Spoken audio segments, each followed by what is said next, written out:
Hello guys, আসসালামু আলাইকুম। সবসময় হচ্ছে আমি দেখাই আপনাদেরকে কীভাবে আপনারা চুলাটা সার্ভিসিং করবেন, আর বিভিন্ন ধরনের টিপস দিয়ে থাকি। যে টিপসগুলো হচ্ছে আপনাদের অবশ্যই বাসা বাড়িতে কাজে আসবে।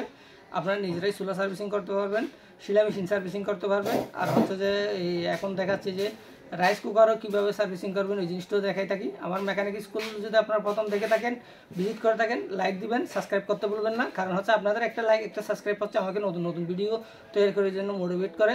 আমি হচ্ছে যে আপনাদের জন্য নতুন নতুন টিপসগুলো হচ্ছে নিয়ে আসি।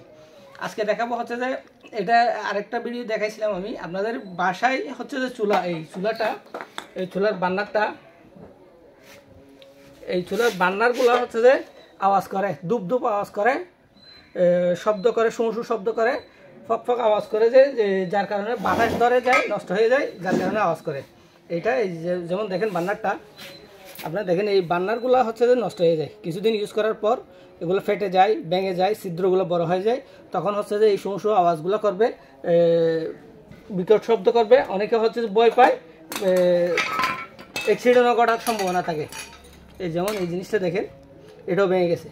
এইগুলো হচ্ছে ভেঙে যাওয়ার কারণে জিনিসটা পজিশন বরাবর বসবে না, না বসার কারণে হচ্ছে এদিকে ফাঁকা থেকে যায়। এদিকে যখন বাতাস ধরবে, এদিকে যখন বাতাস আপনার বাইরে থেকে টানবে, এটা আওয়াজ করবে, বিকট আওয়াজ করবে। আর হচ্ছে যে আগুনটা হচ্ছে যে ঠিকভাবে সার্ভিসিং দিবে না, উল্টা আগুন এদিক দিয়ে চলে আসবে। আগুনটা এদিক দিয়ে নিচ দিয়ে চলে আসে, অনেক সময় গায়েও আগুন ধরে যেতে পারে। এটা হচ্ছে যে মেন সমস্যা। আপনার যখন চুলাতে বার্নারগুলো আওয়াজ করবে, শোঁ আওয়াজ করবে, শব্দ করবে, শব্দ করবে, তখন হচ্ছে যে এই বার্নারটা চেঞ্জ করে দেওয়া লাগবে। এই যেমন এখানে বিভিন্ন ধরনের আওয়াজ হতে পারে, যেমন এটা ফেটে গেছে, এদিকে সামান্য যদি ফেটেও যায়, এটা আওয়াজ করবে, শোঁ আওয়াজ করবে, শব্দ করবে, ফক ফক আওয়াজ করবে। এটা হচ্ছে জিনিসটা, তখন হচ্ছে যে জিনিসটা চেঞ্জ করে দেওয়া লাগবে। বার্নারটা যখন চেঞ্জ করবেন, এটাতে আপনার একটা হচ্ছে যে টিপস হচ্ছে যে আপনারা যদি বার্নারে যদি গ্যাস কম যায়, এরকম বার্নার লাগাইতে ইচ্ছে করে, তাহলে হচ্ছে যে একটা লাইন বন্ধ করে দিয়ে, আমি দেখাইছিলাম, একটা লাইন বন্ধ করে দিয়ে এই বার্নারটা, বোক্কা বার্নারটা লাগাইতে পারেন। এই বোক্কা বার্নারটা আপনাদের হচ্ছে গ্যাসও সেভ করবে, চুলার সার্ভিসিং ভালো দিবে, আপনাদের খুবই কার্যকরী একটা হচ্ছে যে পদ্ধতি। এটা আমি অনেক ভিডিওতে এই জিনিসটা টিপসটা দিয়ে থাকি।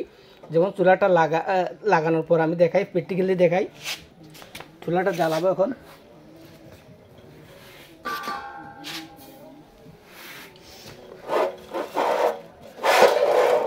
আর চুলা জ্বালানোর সময় একটা জিনিস খেয়াল রাখবেন, এই হচ্ছে যে 1.5 থেকে 3 ফিট দূরত্বে আপনার চুলা সবসময় রাখবেন। এই হচ্ছে যে দূরত্বে রাখবেন, কমপক্ষে 3 হাত দূরে, 1.5 হাত থেকে 2 হাত দূরে রাখবেন। কারণ হচ্ছে যে এদিকে যদি দূরে না রাখেন, তাহলে অ্যাক্সিডেন্ট হওয়ার সম্ভাবনা থাকে। কারণ হচ্ছে যে আপনাদের যদি কোনো কারণে এদিকে, অনেক সময় দেখা যায় বাসায় গ্যাসের চুলা ছাড়া রাখেন, অনেক সময় রান্না করার পর ঠিকভাবে বন্ধ না করেন, তখন হচ্ছে যে আপনাদের অ্যাক্সিডেন্ট হওয়ার সম্ভাবনা থাকে। এ তো দূরত্ব করে রাখতে হবে। আবার অনেকের বাসায় দেখা যায় যে এই গ্যাসের চুলার পাশাপাশি লাকড়ির চুলা ইউজ করেন, পাশাপাশি রাখেন, এটা হচ্ছে অ্যাক্সিডেন্ট হওয়ার সম্ভাবনা থাকে। আর হচ্ছে যে আরেকটা বড় টিপস হচ্ছে যে আপনাদের বাসায় হচ্ছে যে সবার কাছে মোবাইল আর হচ্ছে যে বৈদ্যুতিক লাইন থাকে। অনেক সময় গ্যাসের যদি আপনার আমরা যখন গ্যাস ইউজ করি, এই জিনিসটা হচ্ছে স্পার্ক করে, এই স্পার্ক থেকে হচ্ছে আগুনটা আসছে। এই স্পার্ক থেকে আগুনটা আসে। আপনার যদি বাসায় যদি এইরকম কোনো ধরনের গ্যাস লিকেজ হয়ে থাকে, গ্যাস লিক করে থাকে, তখন হচ্ছে যে স্পার্ক করলে ওই জায়গায় যদি মোবাইল রিসিভ করেন, বা মোবাইল রিসিভ করলে আবার আগুন টেনে নিতে পারে, আগুন গায়েও আসতে পারে। আর হচ্ছে যে আপনার বৈদ্যুতিক শর্ট থেকেও আগুন টানবে। কারণ হচ্ছে যে আগুন অটো চুলা মানে হচ্ছে ম্যাগনেট, হচ্ছে এই এখান থেকে হচ্ছে যে আপনার আগুনটা উৎপত্তি হয়। এই একটা পাথরের গসা থেকে আগুন আসে এখান থেকে। সেজন্য আপনাদের সবসময় খেয়াল রাখতে হবে বাসা বাড়িতে যেন লিকেজ না হয়। লিকেজ হলে আপনারা আগে হচ্ছে যে গ্যাসের সিলিন্ডারটা বন্ধ করে কোথায় লিকেজ হচ্ছে ওটা হচ্ছে আগে নির্ধারণ করতে হবে। তারপরে হচ্ছে যে আপনার যদি পারেন হচ্ছে নিজে সমাধান করবেন, না পারলে হচ্ছে যে পারদর্শী এরকম মেকানিক ডেকে আপনারা সার্ভিসিং করে নিতে হবে, না হলে অ্যাক্সিডেন্ট হওয়ার সম্ভাবনা থাকে। এ হচ্ছে আগুন, যেটা বলতে চাইছিলাম আপনাদের।